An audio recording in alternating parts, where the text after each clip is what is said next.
B. Collins. Peter B. Collins, News and Comment. It's Monday, April 30th, 2018.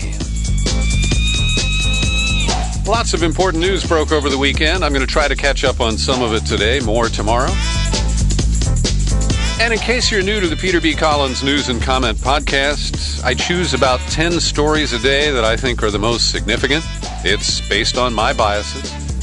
And I report them and comment on them for you. And sometimes we overrun our general timeline of about half an hour, but I try to keep it to that so that it's convenient and easy for you to listen to on a regular basis. Some of what really impressed me over the weekend was a statement issued by Jill Stein, the 2012 and 2016 candidate for president of the Green Party. And I know many dyed-in-the-wool Democrats have a real negative attitude toward Jill Stein. And that may be the case.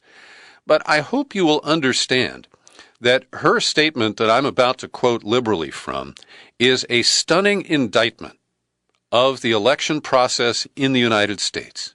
And Jill Stein has cooperated with the Senate Intelligence Committee up to a point on their investigation of the Russiagate scandal.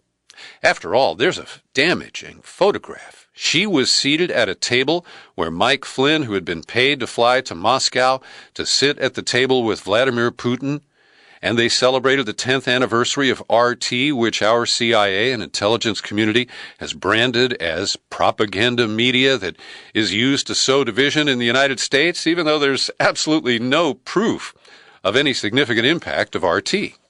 And one of the things I want to underscore, that picture of Jill Stein at the table across from Putin, who sat next to Mike Flynn, is quite misleading.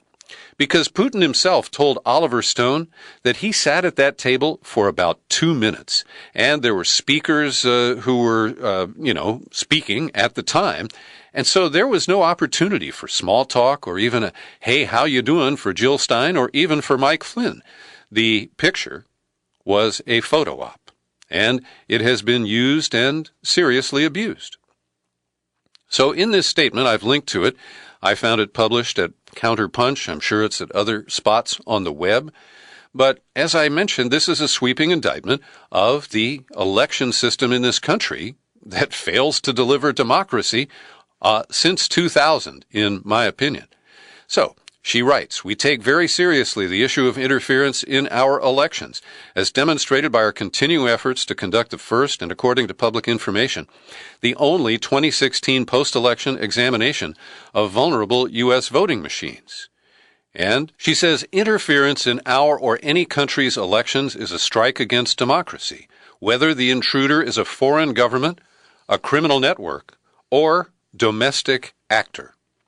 Concerns about foreign interference should not distract us from interference in plain sight originating from within our own borders.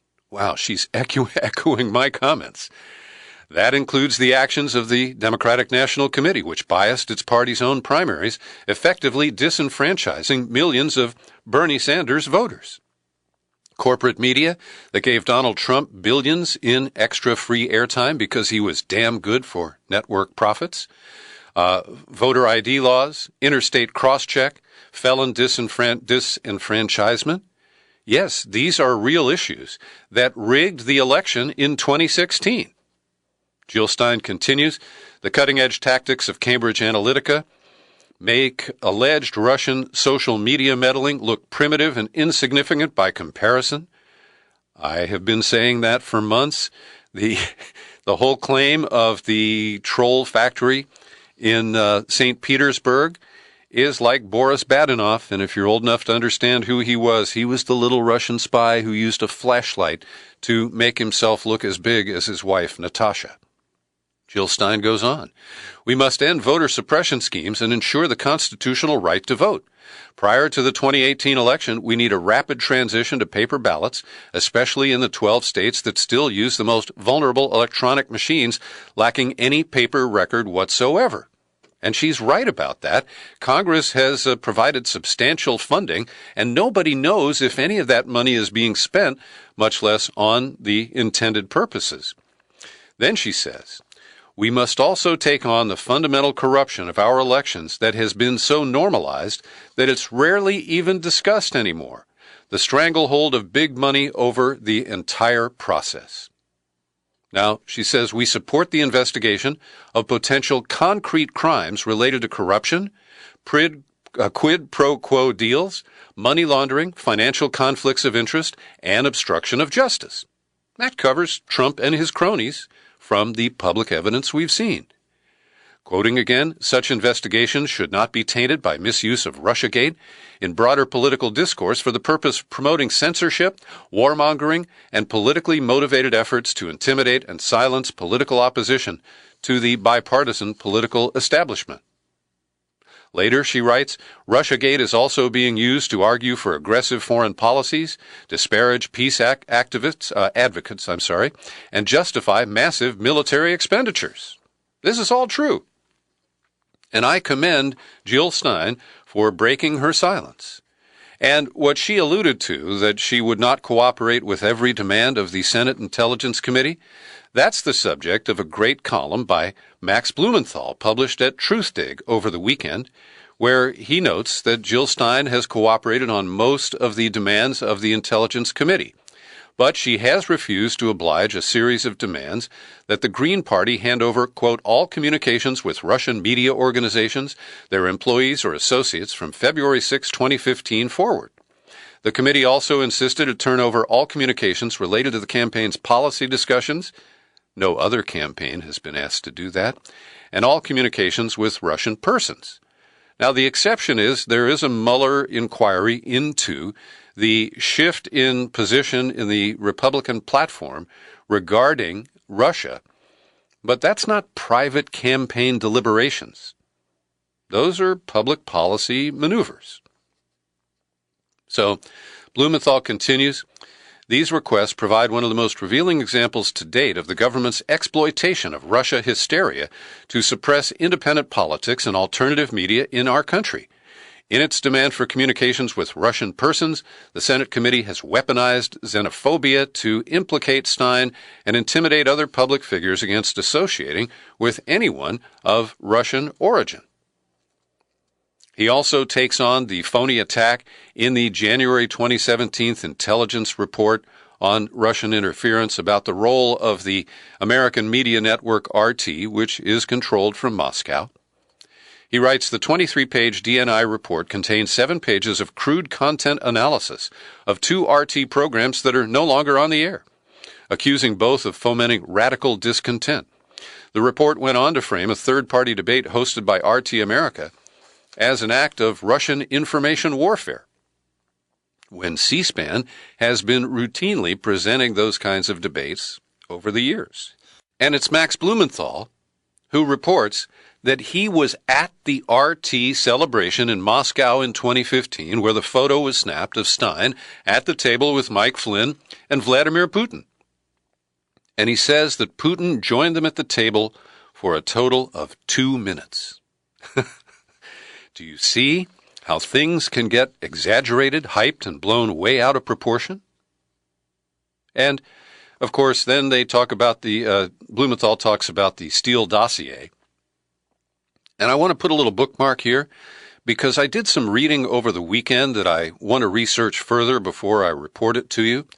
But a top Democratic Senate staffer aligned with Dianne Feinstein reportedly took over the Christopher Steele account after the loss in 2016, and millions of dollars have been poured into further efforts to dig up dirt on Trump in Russia. When I am able to fully absorb all that, I will share it with you here on the podcast. So this is a very interesting development, and I link it to a report at my affiliated outlet whowhatwhy.org today under the byline of Nina Sparling. And this is a court case where a judge in upstate New York has ruled that the ballot images, now if you vote on a DRE, a direct record electronic voting machine, most states now print a paper trail that the voter is able to verify before completely submitting his or her votes. But the ballot images are essentially electronic pictures of that ballot before it is dispatched to the tabulators. And John Brakey, the really smart election integrity activist from Arizona, has been spreading the word because he won a similar victory in Arizona, where judges have ruled that ballot images are public records, and therefore it doesn't require a court order for an individual or an official to review them after an election. And we know in some cases, arbitrarily, the registrar will turn off the option on the machine to record a ballot image. That is against federal law if it's a federal election. And the ballot images provide a way to audit the tabulated count and make sure it is accurate.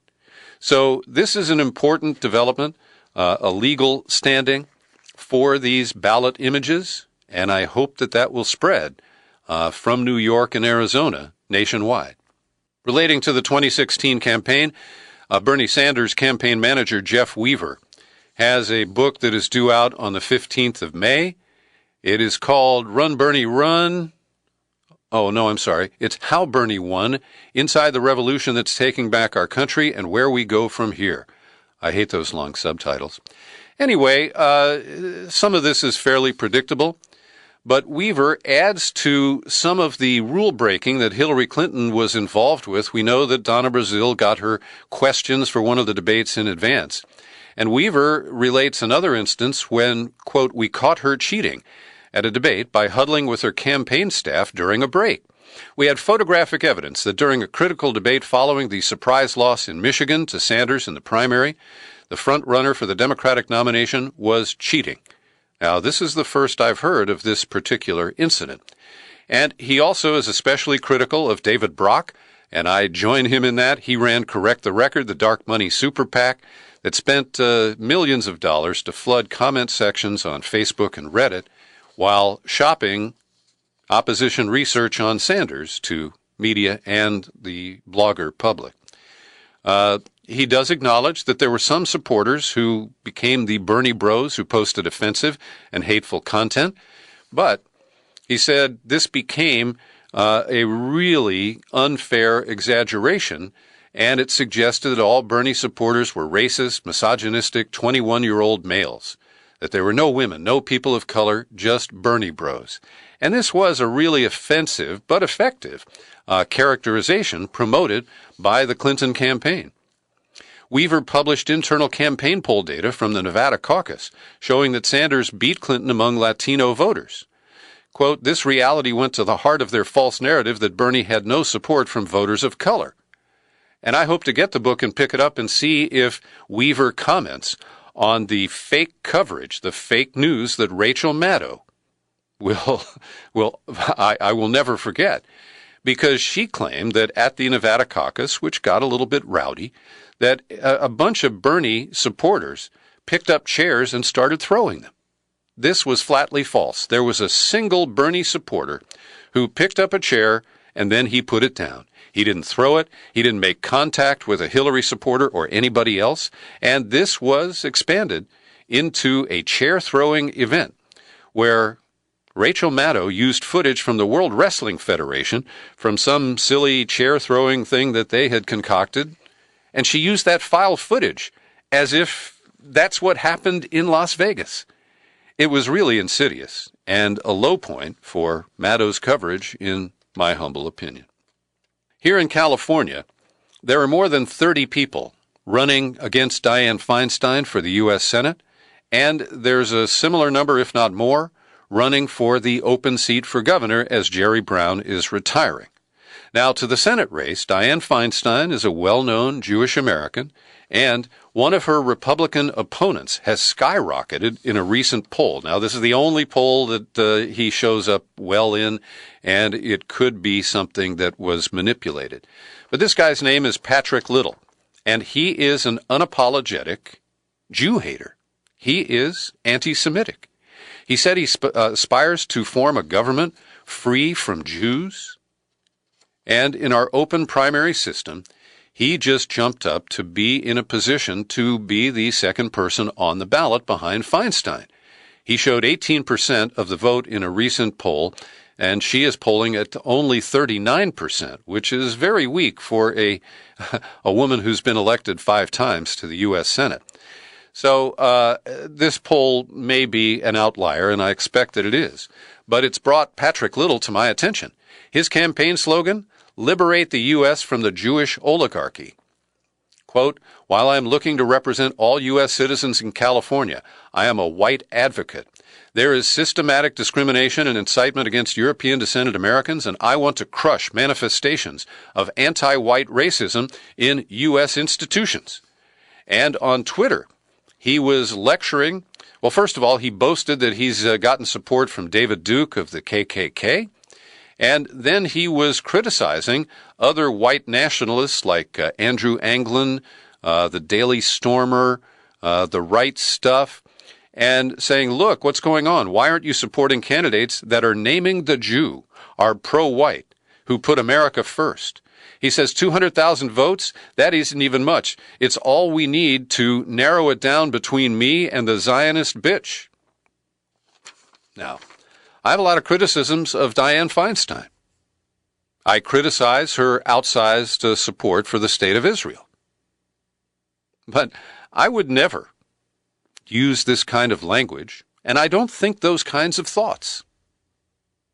And so, even though I have criticisms of Feinstein on policy matters, this hate speech, well, it makes it very easy to decide who's in the right in this case.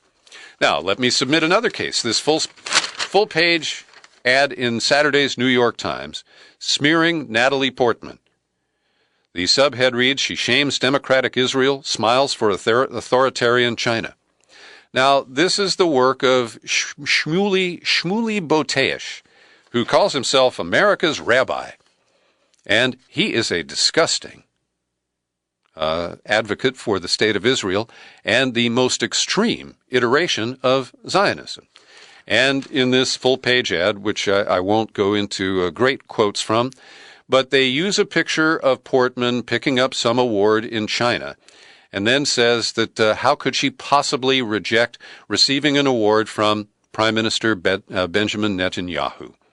And this is a very tawdry piece of demagoguery. And I would like to challenge American Jews to repudiate this smearing of Natalie Portman for exercising her right to decide whether she goes to Israel to accept an award or not. And the idea that this makes her a target for smearing as anti-Semitic when she's clearly pro-Israel and distances herself from boycott, divestment, and sanction. And I'm in this awkward spot where I'd love to see Natalie Portman go further in criticizing the state of Israel. But I defend her right to take the kind of middle ground that she has, and she should not be subject to this kind of ugly, ugly smear. And the man she doesn't want to meet, Netanyahu, went public with a new PowerPoint talk today where he accused Iran of lying big time. His audience was just one. He's aiming for Trump, and he's trying to add more ammunition to Trump's impending decision by May 12th about whether to declare Iran non-compliant with the multi-nation nuclear deal. Now, when Netanyahu speaks and calls other people liars, well, his credibility is as low as it gets. Iran, he said, is brazenly lying when it said it never had a nuclear weapons program. Well, Gareth Porter has provided compelling evidence that the Ayatollah banned the development of nuclear weapons way back during the 80s when Iran and Iraq were at war and chemical weapons were being used. So Netanyahu pulled back sheets from a cabinet filled with folders that he said were copies of 55,000 pages of incriminating evidence. He revealed a screen with close to 200 DVDs saying they held videos and photos of clandestine Iranian nuclear research and development. And it's possible that what he's saying is true. But considering the source, I have to offer the deepest form of skepticism. And Trump is having some impact with Macron and Angela Merkel of Germany visiting last week. The German and French leaders are now trying to reopen the Joint Comprehensive Program of Action, to expand it to cover ballistic missiles, and Iran would be crazy to agree to reopening this deal. They are simply carrying water for Trump, trying to mollify him and keep him from taking the dangerous action that he is threatening to take. Every day I like to pause for a second and thank the people who support my work here at the Peter B. Collins Podcast with your subscriptions. People like Marvin Rasmussen. We haven't mentioned Marvin in a while. What about Patrick Rainsberger? Just took out a brand new subscription. Thank you, Patrick. I really appreciate that. Paul Tomaselli kicks in $5 a month. Susan Luis, she's in Eureka. She's a $10 a month contributor, and you can do it too. If you've got the cash, I don't want your last $5, but if you can afford hipster coffee and, all kinds of other spending, then go ahead, kick in $5 a month to the Peter B. Collins Podcast. Just go to my website, peterbcollins.com, find the menu button, pull it down, click on Become a Subscriber, you land on the sign-up page, and in minutes, you can be all good to go with a subscription that fits your budget. And if you prefer to avoid PayPal, you can correspond with me in my P.O. Box. That's Box 150-660, San Rafael, California, 94915, Box 150660, San Rafael, zip 94915. So we were just talking about Netanyahu and Mike Pompeo, who was confirmed as Secretary of State last week and immediately got on a jet where he went to a NATO meeting, and then he's making the rounds of the Middle East, Saudi Arabia, Israel. But in Israel, he clearly took the side of Israel, claiming that they have the right to defend themselves from those pesky Palestinian protesters. And he didn't comment on the sniper fire that has killed more than 35 Palestinians in the last month, or wounded hundreds of people directly hit by Israeli live fire. And this bias, this tilt in favor of Israel, is why the Palestinians wouldn't meet with him. And Pompeo is doing Trump's bidding. He is clearly quite willing to be just a marionette for his president. And listen to this description of the recent protests by the New York Times. Initially advertised by Hamas, the militant group that runs Gaza, as peaceful protests, they have been marked by the use of Molotov cocktails and firebombs by Palestinians and deadly force on the part of Israel. Makes it sound equivalent, right?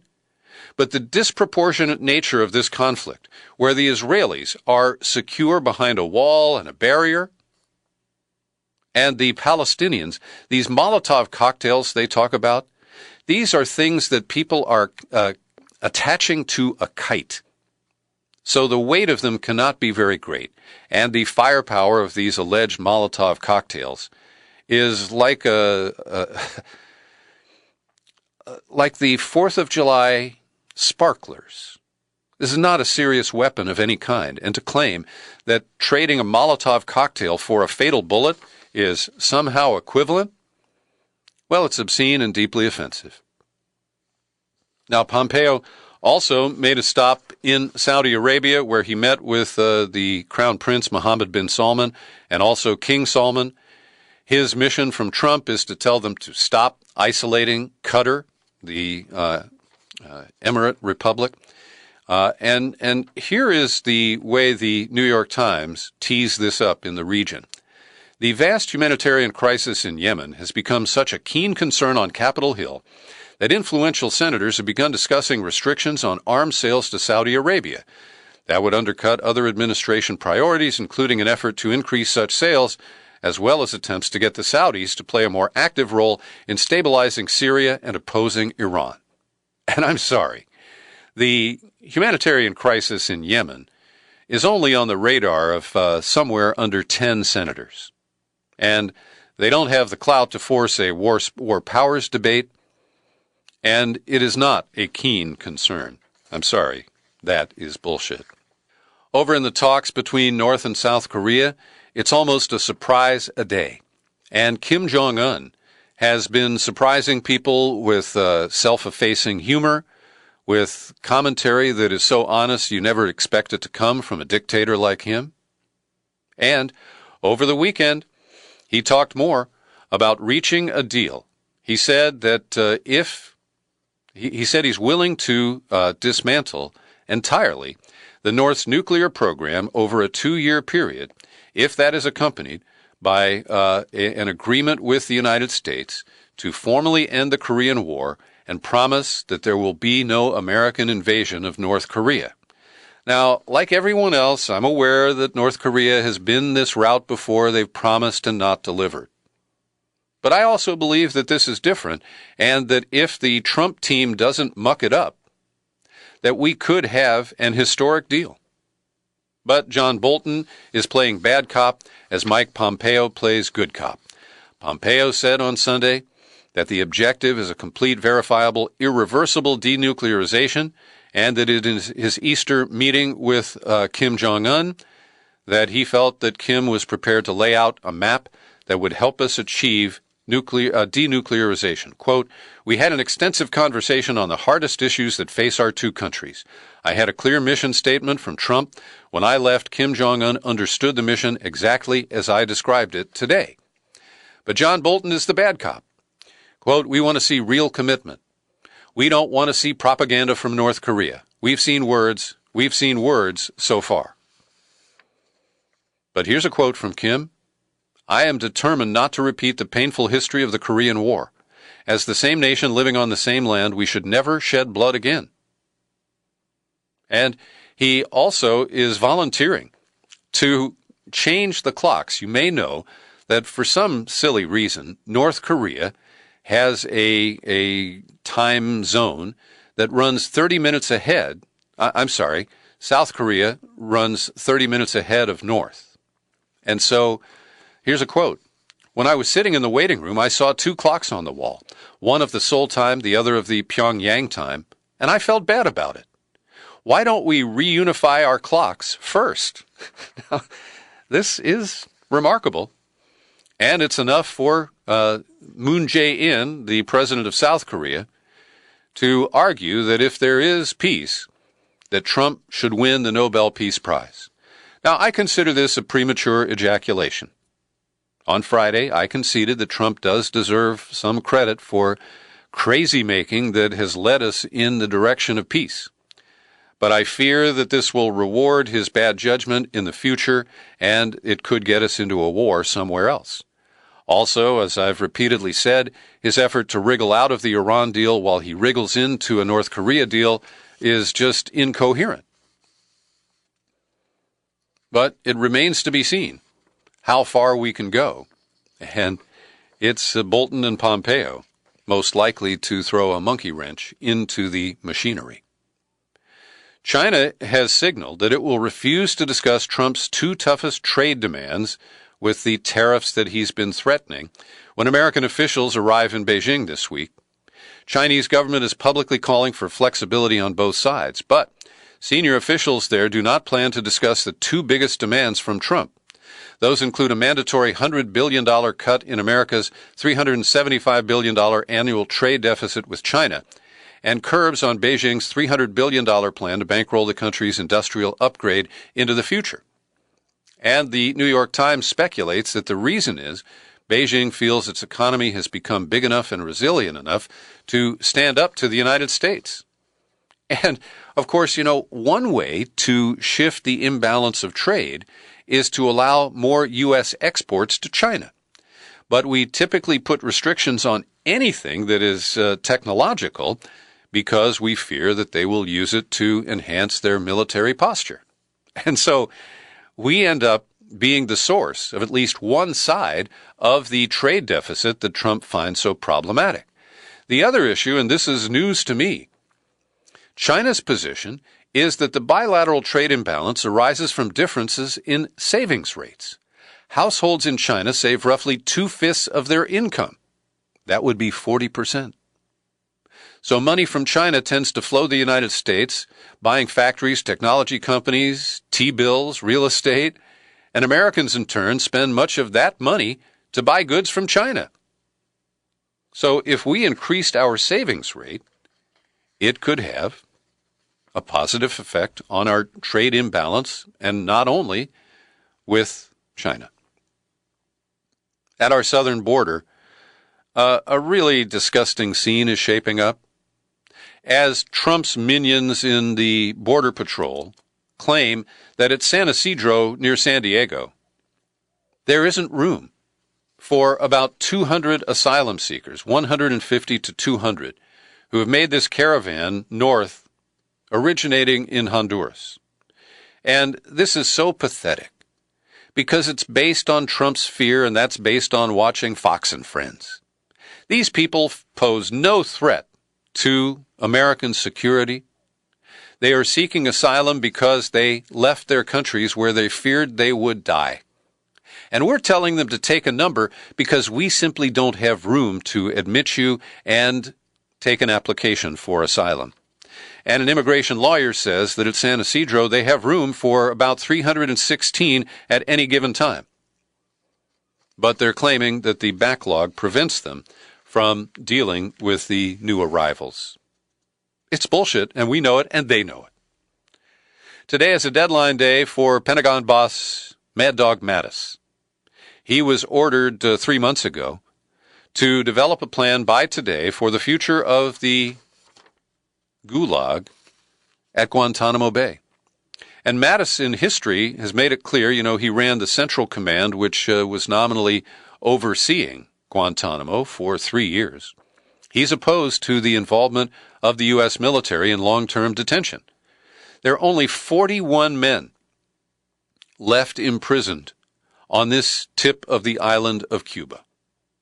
5 have been cleared for release, but Trump won't hear of it.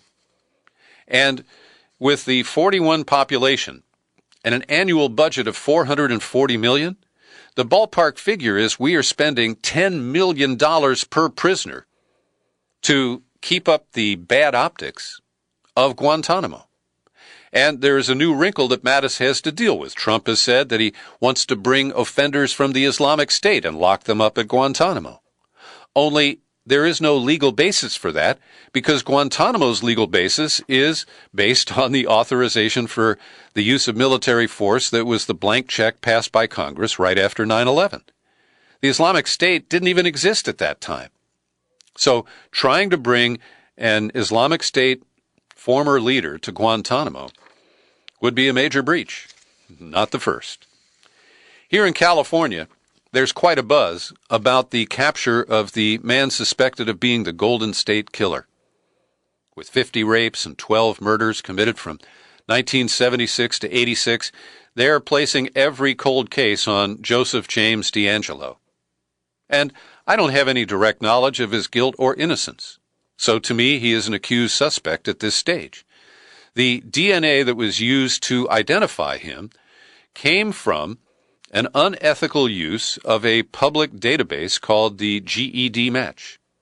And this raises enormous questions about the ethical approach to trying to capture what they believe is this suspect. And on the one hand, you could say the end justifies the means. If he's guilty of all these crimes, he has eluded them for decades. But the other side of this is that we don't know that he committed any of these crimes, much less all of them. And the wild speculation that has followed his arrest is media malpractice, in my view. And we need to rigorously analyze the use of the DNA evidence in this case and make sure we have proper safeguards for people's privacy rights. And finally, on Saturday night, I flipped on the tube and CNN was running the White House Correspondents' Dinner. And I managed to flip it on at about the point where comedienne Michelle Wolf took the stage. And I know her a little bit from The Daily Show. Some of her work there was funny, some of it wasn't. And that's similar to the speech she gave on Saturday night. This is a very tough audience and a tough assignment. Mostly males have presided over the Correspondents' Dinner in the past, and many of them have used edgy humor, crude jokes, and mean-spirited commentary about people right there in the room. That's how this event rolls. And of course, Trump boycotted. He went and did one of his campaign rallies and rambled for an hour and a half in Michigan. But Wolf, in particular, is being excoriated for her treatment of Sarah Huckabee Sanders. And I, for one, fully back Wolf in the comments she made. She didn't fat shame her, and she resisted the temptation to acknowledge that she's not very attractive. And because of this, because she made a joke about her eye makeup, she said the smoky look is from the ashes of burnt facts. Well, I think that's fair game, and it's funny if you think it's funny. And because the Trump team has aided and abetted Trump's trashing of political correctness, I'm going to stick my neck out here. I don't do a lot of name-calling, fat-shaming, or comments on the looks of men or women. But because we're seeing all this backlash and anger aimed at Michelle Wolf, I'm going to tell you that when I watched Sarah Huckabee Sanders squirming at the comments Wolf made, what I was thinking is, wow, she's so restrained. She didn't call her fat or ugly or criticize her apparent lack of training in the English language. She did hammer her for her lies. And it's important to note the context here, that this is a free-for-all scene. People go into that with full knowledge of it. And to hear Andrea Mitchell say that an apology is owed, Mika Brzezinski watching a wife and mother be humiliated on national television for her looks is deplorable. Well, God damn it, every day that woman lies, and I don't care what she looks like. But she is furthering an agenda that is based on lies, manipulation, and the obsessive narcissism of the man she works for. And to make this false equivalence, that she is somehow a victim of sharp satire and crude humor, give me a break. Thanks for listening to my daily news and comment podcast. We post it on YouTube, and you can send your comments to Peter at peterbcollins.com. Happy trails to you until we meet again. Happy trails.